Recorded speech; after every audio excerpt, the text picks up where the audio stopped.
Hello guys, आज हमारे पास stand fan का एक मोटर रिपेयर होने के लिए आया है।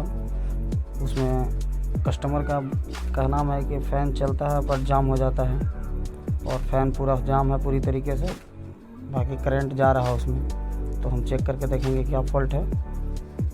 मोटर को खोल चुके हैं। इससे पहले आप हमारे चैनल को सब्सक्राइब करें और फेसबुक पे देख रहे हैं तो फॉलो करें। ये देखिए मोटर खोल चुका है, बूस पूरी तरीके से जाम है पीछे के पल्ले में। और कॉइल भी चेक करके देख लेंगे कॉइल ठीक है या नहीं। तो हमारे चैनल पे बने रहें। ऐसा ही छोटे छोटे जानकारी के लिए हमारे चैनल को फॉलो करें। देखिए हमारा कॉइल ठीक है, बॉडी करंट भी नहीं है। धन्यवाद।